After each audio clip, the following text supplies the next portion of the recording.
I'm sorry to say that I'm French. Wait a minute!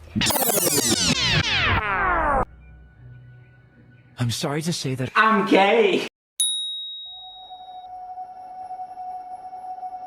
Ashes of Memory, Episode 2 will be released soon, but not all of us know what exactly happened in Episode 1.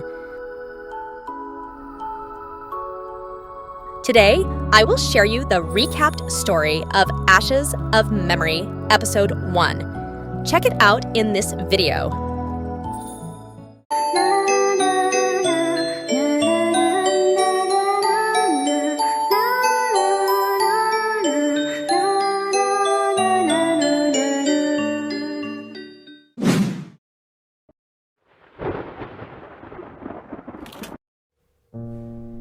Chapter 1 began with a shot of a lady sitting at a desk in her apartment while operating a telegraph machine.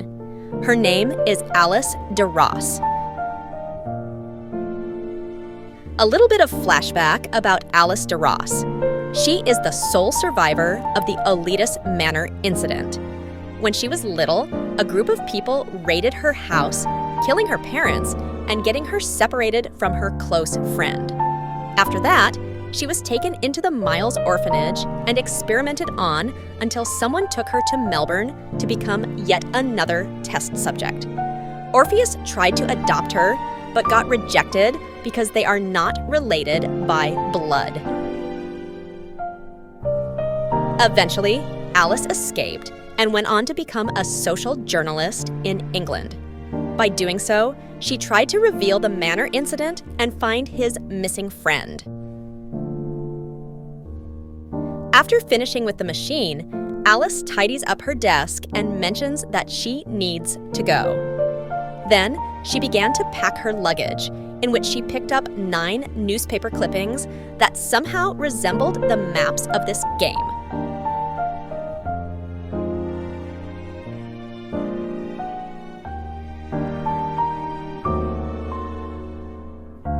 Along with those clippings, Alice also picked up one of 8 books in a bookcase. All those books are novels written by a best-selling horror novelist, Orpheus.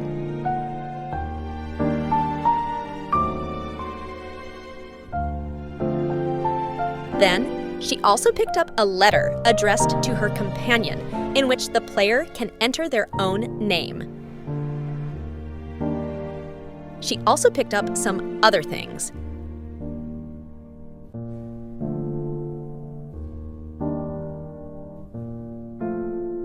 After that, she picked up her coat and her bag, greeted herself in front of a mirror.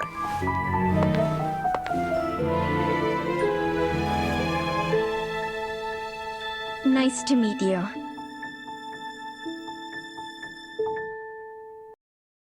Alice was then seen driving a car down the forest into the manor. Here, we have a cutscene of Alice explaining how she obtained the invitation to the manor. 3 weeks ago, I was investigating the mining disaster in Golden Cave. My plan was to interview the survivors. But before I left, I received a message from a colleague who'd been out of reach for days. She'd finally obtained an invitation to Elitist Manor with the help of an ingenious disguise. I decided to assume her identity and return to my paradise from long ago. The now infamous manor.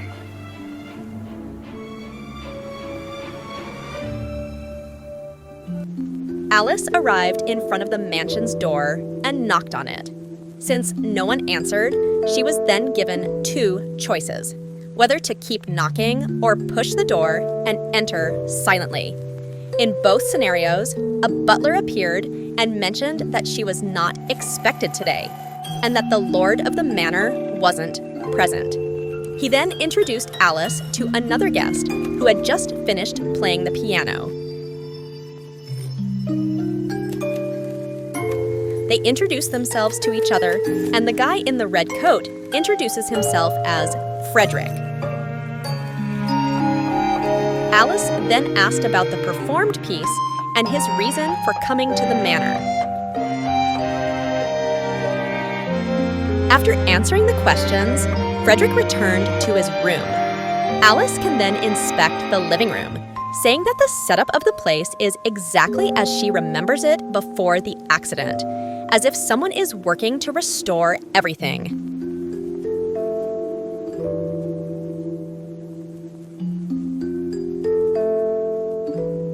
The butler then led her to guest room number 2F04, which, either coincidentally or not, is her childhood bedroom. Alice then asked about the other guests as well as the schedule.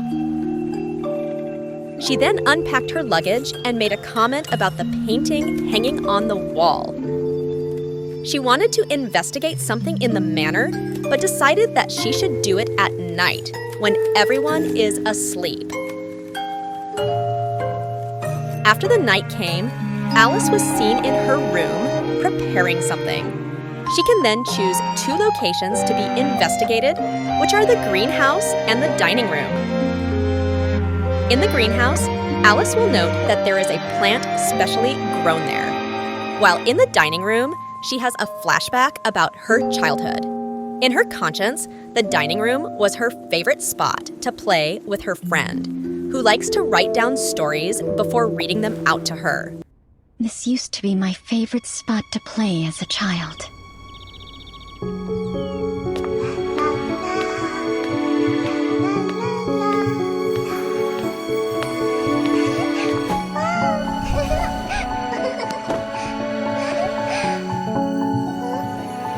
My playmate would sit at the end of this dining table and scribble down interesting short stories before reading them to me.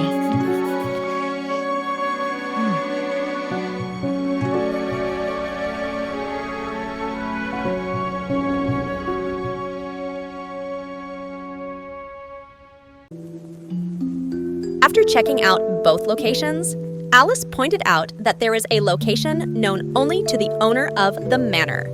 She then went to the Muse corridor, pointing out that the sculptures in the hall were designed by Mr. Lapadura, and that all the doors in the manor could be opened with a nightingale's song. She then performed a nightingale song with a flute held by one of the statues, which opened a secret door leading to a secret study room, which she entered.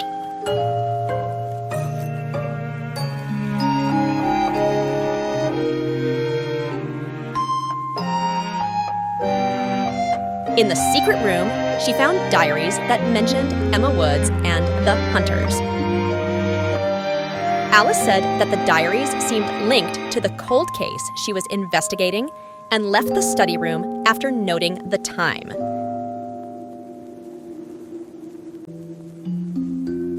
In the morning, Alice recollected her notes from the diaries she read the night before, thinking that she could find out more by experiencing the events herself. There was a bird that crashed into the window, but before Alice could investigate it, the butler knocked on the door and said that breakfast was ready. Alice entered the dining room and was prompted to choose her seat, which was prearranged by the butler. After she sat in her place, a lady wearing a veil came to the dining room. Alice observed her promptly.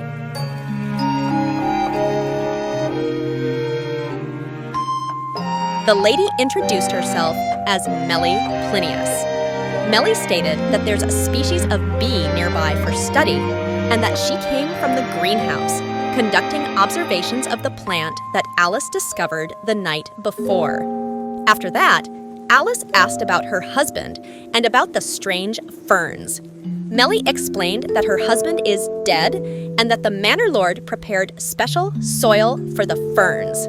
Not long after that, Frederick entered the room. He introduced himself to Melly as she did so. Alice, however, noticed that he was upset. Then the final guest, Orpheus, entered the dining room.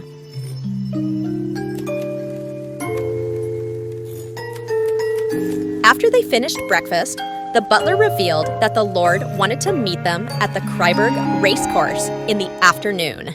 Kryberg racecourse? I thought it was abandoned after that incident. It is as you say, the racecourse is not active. My lord merely asked that all of you go there this afternoon. Alice asked about the Kryberg incident and the name Kryberg itself. Depending on what Alice chooses, Orpheus will reply accordingly. After that, Alice asked why Mary would take her own life. Orpheus explained that there are many theories about it. One possibility is that Mary was having an affair with a jockey and couldn't take the pressure after being condemned for it. Another theory suggested that it was in fact a murder in disguise. Orpheus then provoked Melly by saying something about being unfaithful and insects. However, Melly retorted by saying that insects don't betray easily. She also redirected the conversation by mentioning that there was another Kryberg present there. I'm sorry to say that I'm French. Forgive me, but I wish to rest a while longer. I'll see you in the afternoon. It's common knowledge that the Mary from Austria, whose head and her crown fell together, was from France. After the small incident, Frederick went to his room to get some rest. I'm going to continue my research in the greenhouse. Melly also left to continue her research in the greenhouse. Soon, Orpheus said that he would be taking a look at the collection in the living room. Alice then notices that everyone's relationship is deeper than it seems. She thought that she should get a better understanding of them, starting with Orpheus.